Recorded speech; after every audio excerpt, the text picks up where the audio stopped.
Hello दोस्तों, आज हम लोग अपने टॉपिक को आगे बढ़ाते हुए स्केलर प्रोडक्ट और उसी का दूसरा नाम है dot product of two vectors देखेंगे। ठीक है, चलिए देखिए, स्केलर प्रोडक्ट और dot product of two vectors. आपको पता है स्केलर वर्ड आ गया मतलब दो वेक्टर का ऐसा प्रोडक्ट जिसका रिजल्ट हमें कैसा है, स्केलर है। मतलब दो प्रोडक्ट का अगर आप दो वेक्टर का अगर प्रोडक्ट करते हो तो फाइनल जो रिजल्ट आएगा वो कैसा आएगा, स्केलर आएगा। चलिए तो हम पहले देखते हैं और इसे डिफाइन करते हैं।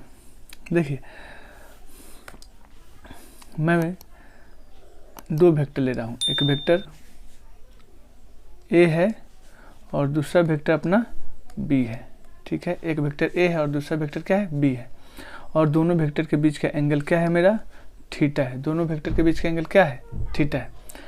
तो दो वेक्टर का स्केलर प्रोडक्ट कैसे लिखते हैं, देखिए पहले उसको देखते हैं। Scalar product of two vectors,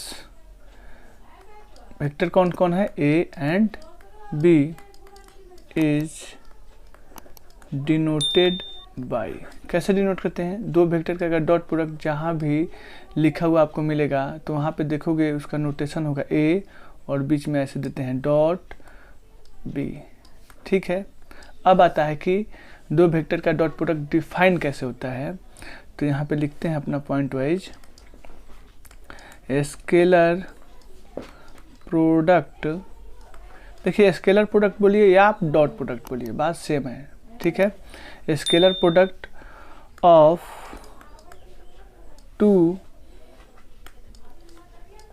vectors is defined as. कैसे डिफाइन होता है, जैसे देखिए हम लिखते हैं ए डॉट बी, लिखे ए डॉट बी। तो ये डिफाइन कैसे होता है, magnitude of vector A into magnitude of vector B into cos theta. दोनों वेक्टर के बीच का जो एंगल होता है उसके साथ क्या लिया जाता है, cos.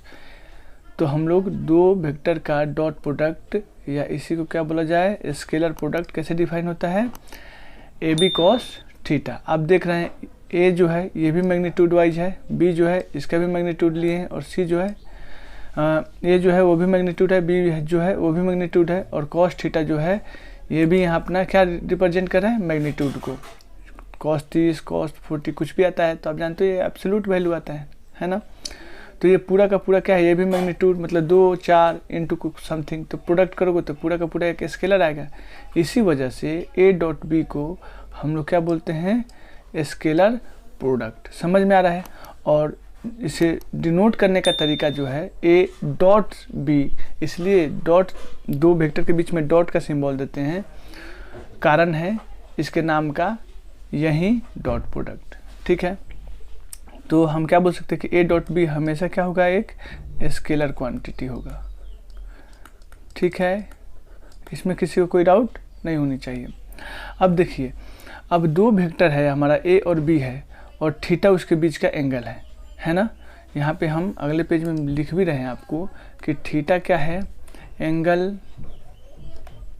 Between vector A and vector B. अब हम अगर वेक्टर ए लिए हुए हैं और यहाँ पे अपना वेक्टर बी है और दोनों के बीच का एंगल थीटा है, तो मिनिमम मैं बोलूँ कि दोनों वेक्टर के बीच का मिनिमम एंगल क्या होगा, तो आप बोलोगे सर वेक्टर ए है, इसी के ऊपर वेक्टर बी को आप डाल दो, इसी के ऊपर क्या करो सर, वेक्टर बी को डाल दो, मतलब दोनों एक दूसरे के पैरेलल हो जाए। तो आप क्या बोलोगे कि यहाँ पे थीटा क्या है, 0 डिग्री है।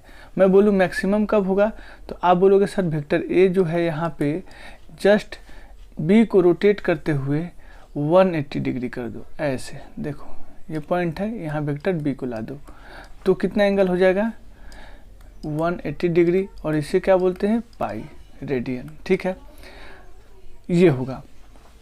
अगर इसके बाद अगर आप मूव करना चालू करोगे किसी भी डायरेक्शन में, तो मैंने पहले ही बताया था कि दो वेक्टर के बीच का एंगल का मतलब होता है कि दोनों वेक्टर के बीच का मिनिमम एंगल। समझ रहे हो ना।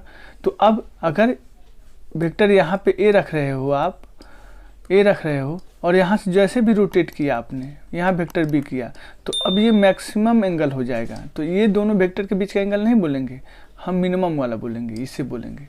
तो फिर आप देख रहे हो कि यह जो एंगल है यहाँ वाला, ये 180 डिग्री से कम है कि नहीं, समझ रहे हैं। तो मतलब आप मैक्सिमम एंगल दो वेक्टर के बीच का कितना रख सकते हैं, 180 डिग्री, और मिनिमम 0 डिग्री। इसके बाद अगर आप मूव कराओगे किसी भी ओरिएंटेशन में तो हमेशा इसी के बीच में 0 और 180 डिग्री के बीच में ही दो वेक्टर के बीच का एंगल आएगा, ठीक है। तो मैं यहाँ लिख सकता हूँ क्या कि थीटा का बाउंड्री है 0 डिग्री से लेकर कितना 180 डिग्री, या इसी क्या बोले पाई रेडियन, ठीक है। एकदम स्पष्ट रूप से समझिए, इसमें कोई दिक्कत नहीं।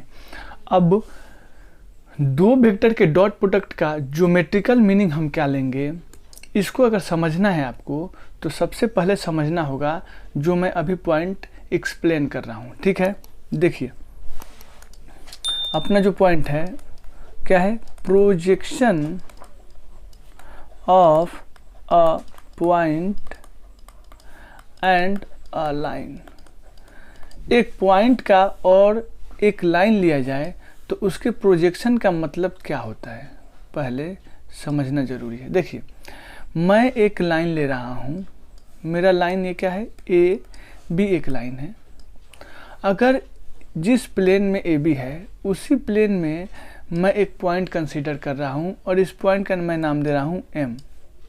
तो अगर पूछा जाए कि एम का प्रोजेक्शन आप बताइए ए बी लाइन पे, तो आप क्या करोगे, एम से परपेंडिकुलर लाइन ड्रॉ करोगे ए बी के ऊपर, और परपेंडिकुलर लाइन ए बी को जिस पॉइंट पे कट करेगा हम इसका नाम दे रहे हैं एन, जहाँ पे कट कर रहा है। तो हम बोलेंगे कि एम का प्रोजेक्शन ए बी लाइन के ऊपर कौन सा है, एन। हमेशा परपेंडिकुलर ड्रॉ करोगे, उसके बाद उस लाइन पे जहाँ इंटरसेक्ट करेगा उस पॉइंट को हम लोग प्रोजेक्शन बोलेंगे, किसका, जिस पॉइंट से आप परपेंडिकुलर ड्रॉ कर रहे हो उस लाइन के ऊपर। एकदम स्पष्ट समझिए। अब एक पॉइंट था, अब मान लो यहाँ पे हम एक लाइन दे देते तब क्या होता सर, तो भी कोई बात नहीं है। जैसे मान लीजिए हमारे पास एक लाइन है और हम इस लाइन का नाम देते हैं एम और यहाँ पे देते हैं एन, और हमें प्रोजेक्शन निकालना है ए बी के ऊपर, ए बी लाइन के ऊपर, ठीक है, ए बी लाइन के ऊपर निकालना है। तो आप क्या करोगे सर, एक पॉइंट के लिए तभी आपने बताया कि अगर एम पॉइंट है तो यहाँ से परपेंडिकुलर ड्रॉ कर दो। तो एम का मैं प्रोजेक्शन मान रहा हूँ, मुझे एम डैश मिल गया एम पॉइंट का, वैसे ही एन पॉइंट का कोई पूछेगा तो यहाँ से आप परपेंडिकुलर ड्रॉ कर दो ए बी लाइन के ऊपर। तो मुझे क्या मिल गया, एन डैश पॉइंट मिल गया, किसका, एन का प्रोजेक्शन। अब इसके बीच में जितने भी पॉइंट है, आपको पता है कि एक लाइन जो बनता है इनफाइनाइट नंबर ऑफ पॉइंट को मिला के बनता है। तो इन सारे पॉइंट से अगर आप परपेंडिकुलर ड्रॉ करोगे तो वो कहाँ पे लाई करेगा, एम और एन के बीच में ही। तो मैं ये बात बोल सकता हूँ कि पूरे एम और एन लाइन का प्रोजेक्शन क्या होगा, M dash N dash line होगा, है कि नहीं। तो इसी बात को हम लिख रहे हैं यहाँ पे। देखिए मैं क्या लिख सकता हूँ, यहाँ पे कलर अपना चेंज कर लिया जाए। यहाँ पे मैं बोलूँ कि प्रोजेक्शन ऑफ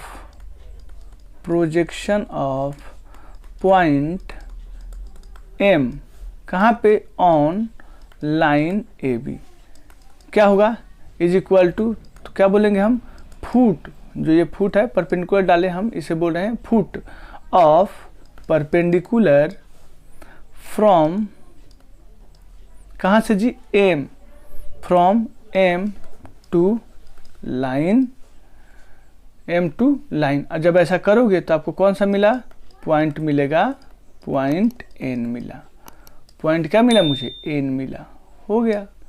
अब अगर यहाँ पे बोला जाए हमसे तो हम क्या बोलेंगे, यहाँ पे क्लियर है सर, एम एन लाइन का प्रोजेक्शन क्या है, एम डैश एन डैश, हमने एक्सप्लेन कर रखा है। तो मैं यहाँ पे लिख देता हूँ, सिर्फ आपको मेमोराइज रहे नोट्स के रूप में, उसके लिए projection of M N line on, कहाँ पे जी, ए बी, क्या मिला आपको, एम डैश एन डैश, ठीक है, इसको हटाया जाए, M dash N dash, clear है, एम डैश एन डैश हो गया। तो प्रोजेक्शन ऑफ क्या हो गया, M N line on A B कितना हो जाएगा, एम डैश एन डैश, समझ गया। तो एक पॉइंट का और एक लाइन का प्रोजेक्शन कैसे निकालते हैं हमने आपको समझाया। अब आगे देखते हैं ज्योमेट्रिकल मीनिंग का मतलब क्या होगा, लेकिन इसके अंदर जो भी कंटेंट है उसको थोड़ा सा रिव्यू करा देता हूँ मैं, ताकि आपको वहाँ भी जाकर किसी प्रकार का कठिनाई नहीं हो। देखिए, हमने अभी आपको समझाया कि हमारे पास एक वेक्टर ए है और ये वेक्टर बी है, ठीक है, और दोनों के बीच का एंगल अपना कितना है, थीटा है। अगर मैं जहाँ पे दोनों का टेल मीट कर रहा है उस पॉइंट का नाम मैं ओ लूँ, तो मुझसे अगर पूछा जाए कि वेक्टर बी का प्रोजेक्शन वेक्टर ए पे बताइए, तो आप क्या करोगे, सर ओ पॉइंट से परपेंडिकुलर ड्रॉ करोगे ए पे, तो ये तो सेम पॉइंट है, मतलब ओ अपने आप का प्रोजेक्शन है ना। वैसे ही अगर एंड पॉइंट हमारा क्या लेंगे, वेक्टर बी का, और यहाँ से परपेंडिकुलर ड्रॉ करेंगे किस पे, ए के ऊपर। कहाँ पे ड्रॉ करेंगे, ए के ऊपर। ड्रॉ कर लिया, दिख रहा है आपको, ये पॉइंट मिला, और हम इसका नाम दे देते हैं एन और हम इसका नाम दे देते हैं एम। अभी सीखे हम एक पॉइंट का, तो मैं बोलूँ कि पूरा ए यहाँ से बी वेक्टर जो है ओ से लेके यहाँ तक का जो स्ट्रेंथ है बी वेक्टर है, ये लेंथ बी वेक्टर है, तो मैं बोलूँ कि इस बी वेक्टर का प्रोजेक्शन क्या हो जाएगा, ओ एन हो जाएगा। क्या हो जाएगा, ये ओ एन हो जाएगा। क्या हो जाएगा, ये ओ एन हो जाएगा। तो मैं बोलूँ कि एक्चुअली में जो हमारा ओ एन है ये रिप्रेजेंट क्या कर रहा है, तो projection of vector B in the direction of vector A, है कि नहीं, या इसी को क्या बोल सकते हैं, projection of B on vector A, ठीक है, या इसी को क्या बोल सकते हैं, projection of vector B on vector A, ठीक है। इसमें किसी को कोई दिक्कत नहीं होना चाहिए। अब अगर हमें बताना हो तो बता सकते हैं, क्योंकि बी का मैग्नीट्यूड पता है और एंगल पता है, तो आप इसका कंपोनेंट ले सकते हैं एक डायरेक्शन में। क्या हो जाएगा, मैंने आपको समझाया था, एंगल पता होगा तो जो मैग्नीट्यूड है उसे लिख लो और कॉस लगा लो एंगल के साथ, तो बी कॉस थीटा, तो इसका वैल्यू कितना हो जाएगा, बी कॉस थीटा, ठीक है। सेम तरीका से अगर ए वेक्टर का प्रोजेक्शन बी पे पूछा जाए, तो ए से यहाँ से परपेंडिकुलर ड्रॉ करोगे बी के ऊपर और आपको मिल जाएगा। तो कितना मिलेगा, तो मैं कलर चेंज कर रहा हूँ और आपको समझा दिया, जो पहले बी का प्रोजेक्शन ए पे, वैसे ही ए का प्रोजेक्शन अगर बी पे पूछा जाए तो ओ पॉइंट का खुद अपना क्या हो जाएगा, ये प्रोजेक्शन पॉइंट हो जाएगा, और ए से हम बी के ऊपर परपेंडिकुलर ड्रॉ करेंगे, लो ड्रॉ कर दिया और ये पॉइंट मिला, तो हमारा ए का प्रोजेक्शन बी के ऊपर ये क्या आ जाएगा, ये देखिए रेड कलर वाला शो कर रहा है ना। तो मैं इसे बोलूँ कि ये क्या है, projection of vector A on vector B, या projection of vector A in the direction of vector B. Clear है। तो मैं इसे लिख दे रहा हूँ, कोई एक ही लिख रहा हूँ क्योंकि नीचे मैंने पूरा एक्सप्लेन किया है, projection of vector A on vector B, क्योंकि छोटा है, ठीक है। और इसका अगर मैग्नीट्यूड पूछा जाए तो अभी आपको एंगल पता है, तो ए का कंपोनेंट ले लो आप बी के डायरेक्शन में, क्या हो जाएगा, ए, और सर एंगल पता है तो लगा लो थीटा, ए कॉस थीटा। प्रोजेक्शन मैं काफ़ी अच्छे तरीक़ा से एक्सप्लेन कर रखा हूँ पिछले लेक्चर में, तो जिन बच्चों को दिक्कत यहाँ पे आए वो पीछे के लेक्चर जाएं और देखें, फिर इस लेक्चर को आप वॉच कीजिए, आपको पूरा चीज़ समझ में आएगा, ठीक है। तो दो वेक्टर अगर हमें ए बी दिया हुआ है तो उसका प्रोजेक्शन कैसे एक्सप्लेन करेंगे, हमने आपको यहाँ पे समझा दिया। तो हमारा अगर ओ है और मैं इसका नाम दे देता हूँ एम, तो मैं यहाँ इसको भी लिख देता हूँ आपको, ओ एम क्या है अपना, projection of vector A on vector B, या इसे क्या बोल सकते हैं, प्रोजेक्शन, शॉर्ट में लिख रहा हूँ, projection of vector A in the direction of vector B, in the direction of क्या, वेक्टर बी। क्लियर है। चलिए, अब यहाँ तक अगर आपको पूरी कंटेंट समझ में आ गई तो अगला टॉपिक काफ़ी आपके लिए इजी होगा, और हम हेडिंग दे रहे हैं। क्या है अपना हेडिंग,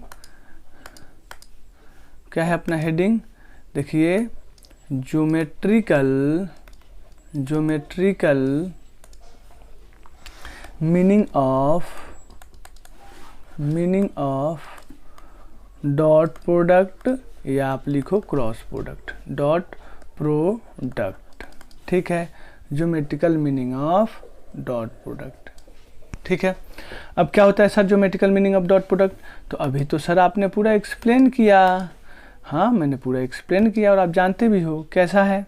देखिए मेरे पास ये वेक्टर ए है और ये अपना वेक्टर बी है और दोनों के बीच का एंगल कितना है सर?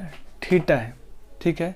तो सर अभी आपने बताया कि बी से क्या करो, परपेंडिकुलर ड्रॉ करो, और हमने नाम दिया था इस पॉइंट को एम और इस पॉइंट को नाम दिया था एन, और ओ दोनों पॉइंट का जहाँ पे टेल मिल रहा है नाम दिए थे हम लोग। ओ एन रिप्रेजेंट किसको करता है? Projection of vector B on vector A, और इसका वैल्यू कितना होगा? B cos theta. Total explain कर दिए तो बार बार इसको एक्सप्लेन नहीं करने जा रहे हैं, ठीक है, किसी को दिक्कत नहीं। वैसे ही सर वेक्टर ए का प्रोजेक्शन अगर बी के ऊपर पूछा जाए तो सर आपने अभी तुरंत बताया क्या हो जाएगा? ए कॉस थीटा। कितना हो जाएगा? ए कॉस थीटा हो जाएगा कि नहीं? तो देखिए अगर ये आपको पता है तो अगर आप लिख रहे हो vector A dot vector B is equal to A B cos theta, मैंने आपको समझाया था कि मैग्नीट्यूड लिखना होगा तो सिंपल ए लिख सकते हैं या इसी को मॉड ऑफ वेक्टर ए लिख सकते हैं, क्लियर है। और वैसे ही वेक्टर बी लिखना होगा तो मैग्नीट्यूड ऑफ वेक्टर बी लिख सकते हैं, मतलब मैग्नीट्यूड को कैसे लिख सकते हैं? मैग्नीट्यूड ऑफ वेक्टर ए, या आप लिख सकते हैं सिंपल ए। वैसे मैग्नीट्यूड ऑफ वेक्टर बी लिख सकते हैं या सिंपल लिख सकते हैं बी, पता है आपको। तो अगर हमें ए बाहर रखते हैं और बी कॉस थीटा को एक साथ ले लिया जाए तो एक्चुअली में है क्या? ए हो गया, और बी कॉस थीटा क्या है sir? Projection of vector B on vector A है ना। तो हम यहाँ से लिख सकते हैं कि आपको ए डॉट बी का मतलब हुआ कि कोई एक वेक्टर ले लो, लेंथ ऑफ वेक्टर ए है ना, वेक्टर ए का क्या है? ये लेंथ है, इसके साथ आपको मल्टीप्लाई करना होगा इनटू किसका? प्रोजेक्शन ऑफ जो वेक्टर ले लिया आपने, मतलब जिस वेक्टर का मैग्नीट्यूड आपने ले लिया उस वेक्टर के अलावा जो वेक्टर बच रहा है, जब वेक्टर ए का मैग्नीट्यूड हमने लिखा तो कौन सा वेक्टर बचेगा? बी। तो बी का प्रोजेक्शन लिखना होगा ए के ऊपर, क्लियर समझिए। तो आपने जैसे लिखा लेंथ ऑफ वेक्टर ए, तो अब आप क्या करोगे? बी का प्रोजेक्शन लोगे वेक्टर ए के ऊपर। तो मैं लिखूंगा क्या कि projection of vector B on vector A, है कि नहीं? ये अभी तो हमने पूरा एक्सप्लेन किया है ना, तो ये बात आप समझ रहे हो पूरी अच्छी तरीक़ा से, आपके दिमाग में स्टोर भी हो रहा होगा। इसे फिर मैं लिख देता हूँ, ये क्या रिप्रेजेंट कर रहा है? Projection of vector B on vector A, है ना। ये क्या रिप्रेजेंट कर रहा है sir? Projection of vector A on vector B, है कि नहीं? क्लियर है? गुड सर, मुझे पूरा समझ में आ रहा है सर, आगे बताओ। अब अगर इसी बात को हम यहाँ पे आपको बोलें कि ए डॉट बी है, कलर को चेंज कर रहा हूँ थोड़ा आपको समझ में आए, मैं लिखूँ vector A dot vector B, तो आप फिर लिखोगे sir A B cos theta. मैं बोल रहा हूँ कि इस बार बी को बाहर रखो और ए को अंदर रखो कॉस के साथ, तो क्या हो जाएगा? ए कॉस थीटा हुआ। और ए कॉस थीटा एक्चुअली में sir projection of vector A on vector B है। तो मैं क्या लिखूं कि इसका मतलब हो गया कि length of vector B into क्या हो जाएगा? Projection of vector A on vector B, है ना। अर्थात ए डॉट बी क्या रिप्रेजेंट करता है? किसी एक वेक्टर का लेंथ और दूसरे वेक्टर का प्रोजेक्शन उस लेंथ के ऊपर, क्लियर है? ठीक है, तो आपको पूरा ये बातें समझ में आ गई, इसमें कोई दिक्कत नहीं है। अब थोड़ा सा आगे और समझिए, ध्यान रखिए बात को। अब जो बातें बता रहे हैं वह आपके न्यूमेरिकल पर्पस के लिए और पूरे फिजिक्स में यूटिलाइजेशन पर्पस के लिए बहुत ज़्यादा इम्पोर्टेंट है, इसलिए आप उसे चाह के भी इग्नोर नहीं कर सकते हैं, ठीक है। तो इस बात को जो भी हमारा इम्पोर्टेंट होता है उसे हम कैसे शो करते हैं? अपना नोट पॉइंट के माध्यम से। तो हम लिख रहे हैं नोट नंबर कौन है? पहला। नोट नंबर कौन है? पहला। ठीक है, अब थोड़ी सी आपको समझने के लिए हम उस बात को यहाँ पे शो कर देते हैं कि आपको क्लियर रहे, नहीं तो बहुत चीज़ें मैं बोलूँगा कि अगले पेज में बोला हूँ तो थोड़ा दिक्कत होगी। ओ है, हमने यहाँ से परपेंडिकुलर डाला था, ये पॉइंट एम था, ये एन था, सर ये वेक्टर ए है और ये वेक्टर अपना बी है। कोई दिक्कत नहीं, दोनों वेक्टर के बीच का एंगल क्या है सर? थीटा है। क्लियर है? तो अगर मैं बोलूँ कि आप सर जो न्यूमेरिकल पर्पज़ से मैं बता रहा हूँ, जो फिजिकल मीनिंग बताया वो तो वो क्या है आप समझ गए, न्यूमेरिकल पर्पज़ से बता रहा हूँ तो इसे ध्यान में रखना है। और इस मतलब इस जो स्टेप मैं ले रहा हूँ न्यूमेरिकल सॉल्व करने के लिए सेम तरीका से करना है, सारा क्वेश्चन काफ़ी इजी ढंग से निकल के आ जाएगा। देखिए, मैंने बोला projection of vector B on vector A, तो आप सर बोलोगे सर ये तो हमारा ओ एन है, कितना बार आप बताओगे सर एक ही बात को? तो मैंने बोला ठीक है ओ एन है, गलती मुझे माफ़ कीजिए, आपको पता है ओ एन है। ओके, जैसे ओ एन बोला तो एक बच्चा ने बोला नहीं सर ओ एन है तो हम सर इसे लिख सकते हैं बी कॉस थीटा, क्योंकि सर बी का कंपोनेंट ए के ऊपर बी कॉस थीटा, आप तो बता रहे हो। मैंने बोला ओके, इसे लिखो बी कॉस थीटा। अब जैसे ही आपने ये बोला तो मैंने बोला कि भैया ये b है और ये cos थीटा वाला जो टर्म है, तो आप तो पर क्यों ना a dot B is equal to A B cos theta. तो मैं यहाँ से पूछूँ बच्चों बताओ cos थीटा का वैल्यू, तो आप तुरंत बोलोगे sir a dot B upon A B, बोलोगे कि नहीं? जो यहाँ पे मल्टीपल में है दूसरे साइड जाएगा तो डिवीजन में हो जाएगा, तुरंत बोलोगे आप हाँ सर मुझे समझ में आया, बहुत अच्छा सर, बहुत अच्छा, पूरा समझ में आ रहा है। मैंने बोला ठीक है, यहाँ पे लिखो इस बात को। आपने बोला A dot B upon A B, खुश हो गए। मैंने बोला अच्छा ये बताओ ये बी है और मल्टीपल में और ये डिवीजन में बी है, कैंसिल कर दिया जाए? आपने बोला ठीक है सर कर दो, मैंने कर दिया। क्या आया? ए डॉट बी अपॉन ए है। तो मैं इस दोनों का अगर एक साथ ले लूँ तो क्या किसी को दिक्कत है क्या? तो वेक्टर और उसका मैग्नीट्यूड से डिवाइड है, तो यही तो यूनिट वेक्टर होता है। ए कैप लिखना होगा तो कैसे लिखोगे? वेक्टर अपॉन उसका मैग्नीट्यूड, हाँ या ना? तो मैं बोलूं कि सर ये रिप्रेजेंट कर रहा है आपका ए कैप और इसके साथ क्या हो गया? Vector B. उसके साथ क्या हो गया सर? वेक्टर बी, और बीच में कौन सा सिंबल है? डॉट का, तो मैंने दे दिया डॉट। ठीक है, तो जब भी हमसे पूछा जाए कि प्रोजेक्शन बताओ, हमसे क्या पूछा गया था? प्रोजेक्शन बताओ बी का ए के ऊपर, तो आप जैसे बी का बोला जाए प्रोजेक्शन किसी भी वेक्टर के ऊपर, तो जिस वेक्टर को बोला जाए उस वेक्टर को लिखिए और जिसके ऊपर बोला जाता है उसका यूनिट वेक्टर से डॉट प्रोडक्ट कर दीजिए। सिंपल है ना? बस समझ गए। तो जब भी बोला जाए कि प्रोजेक्शन ए का बताओ projection of vector A on vector B, तो ए का प्रोजेक्शन बी के ऊपर पूछा जा रहा है, तो ए का क्या करो आप? वेक्टर ले लो, वेक्टर ए डॉट बी के ऊपर, तो बी का यूनिट वेक्टर ले लो बी कैप। समझ गए? तो एक को मैंने एक्सप्लेन किया और दूसरे को आपको मौखिक समझा दिया। ठीक है, तो सिमिलर तरीका से आप ए का भी प्रोजेक्शन बी के ऊपर लोगे। तो अगर हमसे पूछा जाए, मैं लिख ही देता हूँ कि सर आप बताओ सर प्रोजेक्शन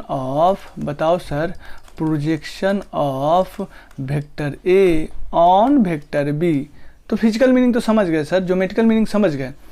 अब आप इसका मतलब क्या लिखोगे? किसके ऊपर? Projection of vector A on vector B, तो किसका प्रोजेक्शन? ए का प्रोजेक्शन, तो आप वेक्टर ए को लिख दो। ठीक है, और किसके ऊपर? ऑन वेक्टर बी, तो बी कैप लिख दो, जिसके ऊपर होगा उसका यूनिट वेक्टर। मैंने यही बोला ना, देखिए बी का ए के ऊपर था तो आपने बी वेक्टर लिख दिया और जिसके ऊपर था उसका यूनिट वेक्टर लिख दिया। इस बार क्या बोला? ए का पूछा बी के ऊपर, तो ए वेक्टर को लिख दिया और बी का यूनिट वेक्टर का डॉट प्रोडक्ट आपने ले लिया। क्लियर है कि नहीं? काफ़ी सिंपल है, समझ में भी आपको आ रहा है, इसमें किसी को कोई दिक्कत नहीं है। तो देखिए यहाँ पे पूरी कंटेंट को मैं एक जगह कर देता हूँ आपको। ठीक है, हमसे बोला गया sir projection of vector B on vector A, तो आपने लिखा sir vector B into vector B dot A cap, into नहीं पढ़ेंगे बच्चों, गलत है ये बात, vector B dot A cap, vector B dot A cap. ठीक है, तो इसे क्या लिख सकते हैं? देखिए, to take rectangular component component of a vector in a given direction, हम क्या करेंगे, we take dot product, किसका dot product, of vector with the unit vector in that क्या डायरेक्शन, ठीक है, उस डायरेक्शन में जिधर बोला जाएगा, जैसे बी के ऊपर बोला गया। यहाँ देखिए projection of vector B on A, तो अब वेक्टर बी तो लिए ही, लेकिन डॉट प्रोडक्ट किसका लेंगे, जिस वेक्टर के ऊपर बोला जा रहा है उसके यूनिट वेक्टर के साथ। हो गया, ये लैंग्वेज यूज करता है, किया था क्वेश्चन में, इसलिए हमने लिखा कि ताकि आपको डायरेक्ट पकड़ में आ जाए, कोई दिक्कत नहीं। समझ में आ रहा है सबको। दूसरी बात देखिए, आपने तो ये कंपोनेंट निकाला, तो ये आपको पता है ना, दो वेक्टर का प्रोडक्ट क्या आ जाएगा, स्केलर आ जाएगा। तो अगर आपको प्रोजेक्शन वेक्टर पूछा जाए, प्रोजेक्शन वेक्टर पूछा जाए तो कैसे निकालोगे, निकाल सकते हैं सर, ओ एन का था, प्रोजेक्शन था, अगर प्रोजेक्शन वेक्टर पूछा जाए तो ओ एन पे क्या लगा दो, वेक्टर साइन। तो सर प्रोजेक्शन वेक्टर लिखने के लिए क्या चाहिए, मैग्नीट्यूड, और इसके साथ क्या चाहिए सर, यूनिट वेक्टर, और इसके साथ क्या चाहिए सर, यूनिट वेक्टर। तो मैग्नीट्यूड कितना है आपका, अभी आप निकाले sir, vector B dot A cap, और किधर है यूनिट वेक्टर, किधर, जिसके डायरेक्शन में यह मैग्नीट्यूड है, तो किधर है, ये वेक्टर ए था और ये अपना वेक्टर बी था, तो बी का प्रोजेक्शन ए के डायरेक्शन में था, यहाँ से परपेंडिकुलर डाले थे, तो यही तो था बी कॉस थीटा, तो इधर है ए के डायरेक्शन में, तो ए का यूनिट वेक्टर ले लो ए कैप, ठीक है, कोई दिक्कत नहीं। तो ये अपना बी हो गया, और इसे क्या लिख सकते हैं, वेक्टर ए अपॉन, ये क्या हो जाएगा ए, और इनटू ये क्या हो जाएगा, ए कैप को भी लिख सकते हैं वेक्टर ए अपॉन ए, कोई दिक्कत नहीं है। तो देखिए अपना क्या हो जाएगा, अगर लिखा जाए तो हम इसे लिख सकते हैं vector A dot vector B, थोड़ा देखने में अच्छा लगे, अपॉन क्या है, ए इंटू ए स्क्वायर हो जाएगा, और वेक्टर ए, ये भी पूछा हुआ क्वेश्चन है और इसी फॉर्मेट में था, इसलिए मैंने यहाँ पे सॉल्व करके आपको दिखाया, ठीक है। तो वेक्टर के फॉर्म में होगा तो आप ए डॉट बी दोनों वेक्टर का ले लोगे, अपॉन जिसके ऊपर जा रहा है उसका, उस वेक्टर का मैग्नीट्यूड का स्क्वायर इनटू उस वेक्टर से मल्टीप्लाई कर दो, आपका काम बन जाएगा, ठीक है। इसमें किसी प्रकार का किसी को कोई दिक्कत नहीं होना चाहिए, ओके। चलिए चलिए ठीक है। अब एक कंटेंट थोड़ा सा स्मॉल रह जाता है तो हम उसको भी कर ही देते हैं, थोड़ा देखिए 1 मिनट लगेगा, थोड़ा सा कंसंट्रेशन बनाए रखिए। देखिए अगर हमसे पूछा जाता है कि वेक्टर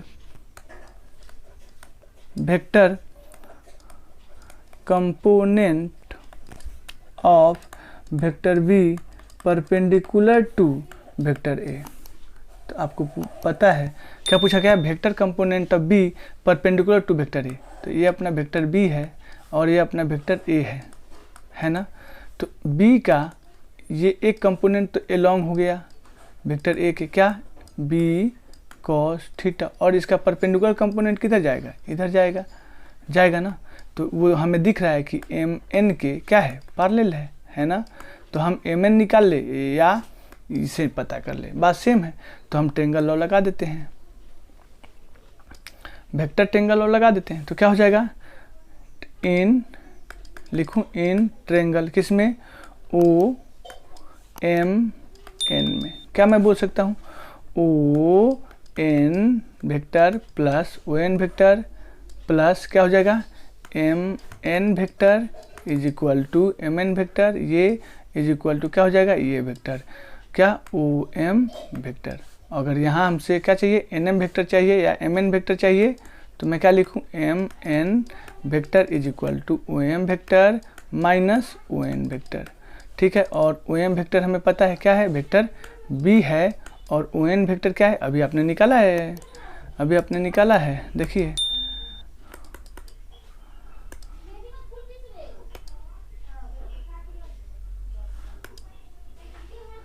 अभी आपने निकाला है,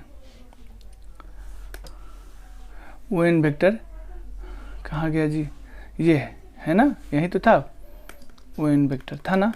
तो आप बता सकते हो कितना, नहीं ये नहीं था, हमने ओ एन वेक्टर को अभी सॉल्व तो किया है, कहाँ गया जी, यहाँ है, देख रहे हैं, A dot B upon A square into vector A, ठीक है। तो यहाँ पे आ जाते हैं, क्या लिखते हैं, A dot B upon A square into vector A, clear है, ठीक है, ओ एन वेक्टर है ना। तो अपना काम खत्म यहाँ तक। तो इन सारे रिजल्ट को आप मेमोराइज करके रखिएगा। Okay, bye bye.